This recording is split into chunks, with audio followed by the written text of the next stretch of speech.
Felicitaciones por la peli. Gracias. Y voy a arrancar con lo siguiente, con Diego.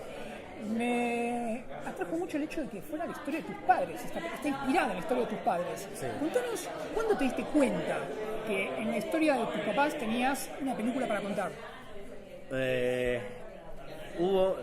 Lo amé mucho desde chiquito. Creo que cuando empecé a ser consciente de que no tenía padres comunes, entre comillas, de que había una historia muy fuerte atrás, las razones por las cuales yo había nacido en España, el por qué no podía contar por qué yo había nacido en España, todo eso iba como llevándome, ¿no?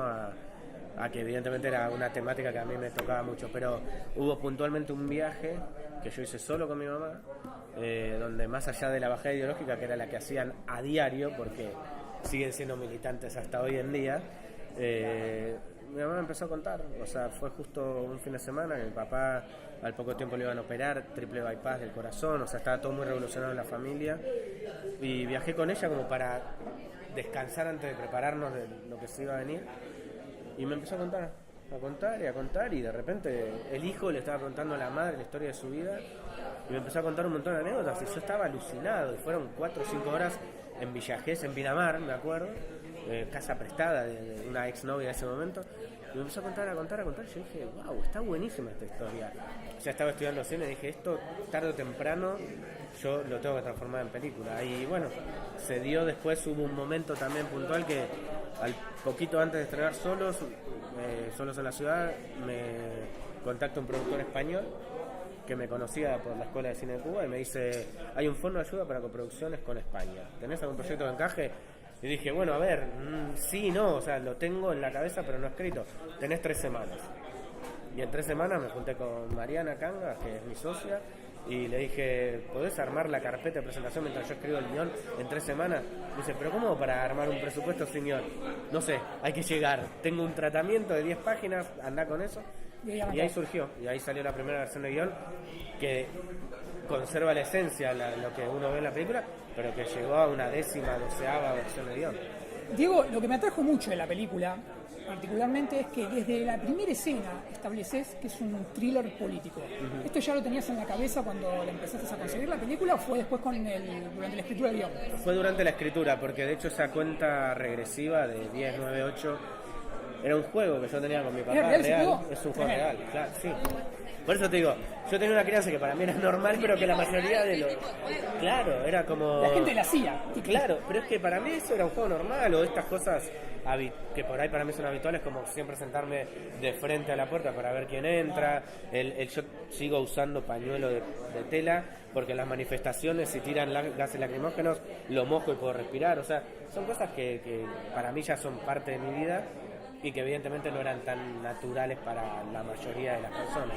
Pero esa secuencia surgió ya con el último co-guionista, porque hubo otra co-guionista en el medio que al final no pudo seguir participando, pero que fue haciendo crecer el proyecto.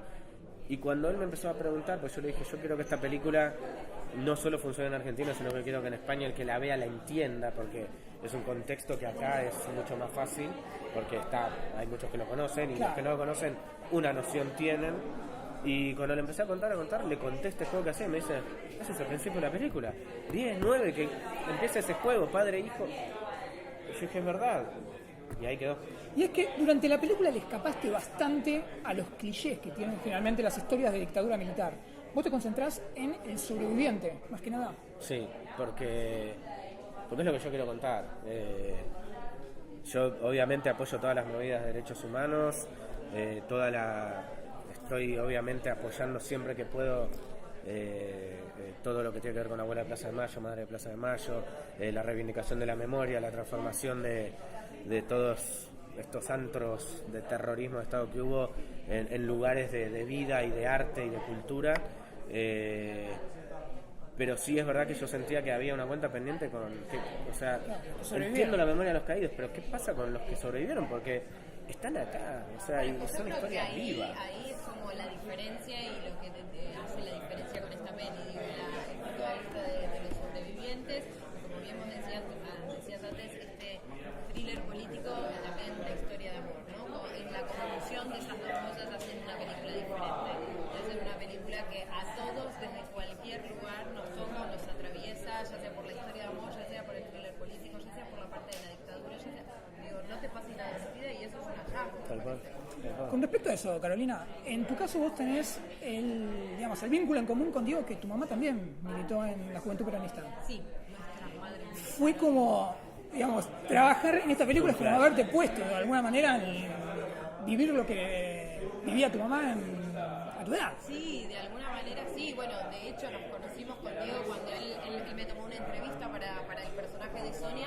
Empezamos un poco a hablar de nuestras vidas y de no sé qué relación teníamos con esta época puntual de la Argentina y demás, y empezamos a tener muchas coincidencias. Nuestras madres psicólogas, con historias, digamos, diversas pero parecidas. Entonces para mí fue como, nos miramos y dijimos, ya está, listo, lo tenemos que hacer, hagámoslo, contemos esta historia. Y para mí fue un placer poder hacer esta película. Esto también me parece como una contradicción, decir, es un placer hacer este tipo de película porque es una historia terrible, sí. Pero poder encarnar a un personaje como el de Sonia y contar una historia en el contexto político tan importante de nuestro país, a mí me parece un placer. Y en tu caso particular, que venís del teatro, con bastante experiencia, esta es tu primera incursión en el cine, ¿cómo fue construir un personaje de manera distinta, donde la historia no se cuenta de manera lineal, tal vez como en el teatro, que tiene un principio y un fin? Claro, no, sí, en ese sentido es totalmente diferente. Yo había hecho participaciones en otras pelis, pero este fue como el primer personaje. Y sí, y eso es como la magia de la televisión, la magia del cine, que el primer día de rodaje mío yo ya estoy filmando la mitad de la película. Y es como decir, bueno, pero por suerte hay todo un trabajo previo, digamos, hay un trabajo previo de reunión, de leer el guión, de estudiar el personaje, que tuvimos un tiempo de creación. Entonces eso te hace no estar tan en bolas, claro, por así decirlo, cuando llegás al set, que es, vos sabés el día anterior, y estas son las escenas que tenés. Bueno, pero había todo un trabajo previo que me dejó amparada en un lugar de, bueno, perfecto, y apelar a los recursos actorales de cada uno, y apelar a la buena onda con el director, y a la buena onda con el equipo para poder construir el personaje. Diego, me encantó lo que hiciste con la fotografía, la estética de la película y cómo separás las distintas estéticas en la actualidad y en la parte de los años 70.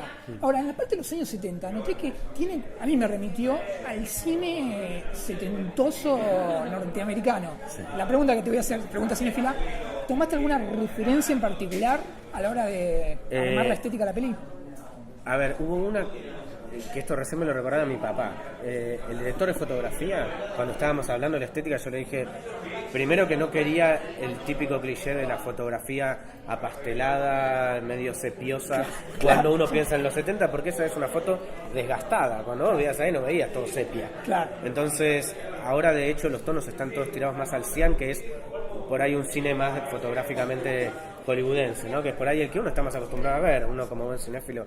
Pero una pregunta que le hizo Germán Vilche, que es el director de fotografía a mi papá, que es ¿cómo era la iluminación en esa época? Y eso fue clave para construir ese mundo, porque era cómo veían, cómo eran las luces, eran más apagadas, eran más brillantes, había más, había menos.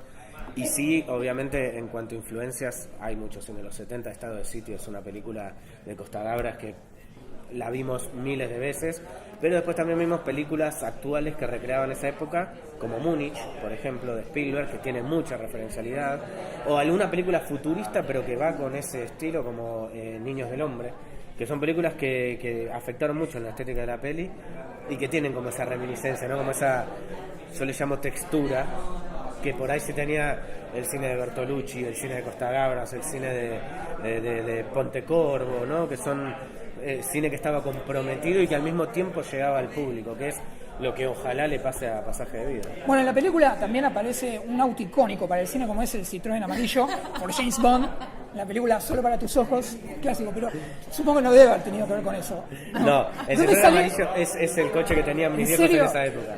Cuando lo vieron mis viejos no lo podían creer, porque era igual al que tenían, porque aparte hubo muchas versiones con el techo que se rebatía más, menos, con la ventanilla que era la parte de lona, y era intacto el que tenían ellos. De hecho, las fotos que hay de ellos de esa época que recrearon los chicos después es igual, no tiene pero nada, es intacto. Bueno, millones de gracias a los dos por la nota y mucha suerte con la película a partir del jueves. Muchas gracias. El 28, sí. Jueves 28. Exactamente.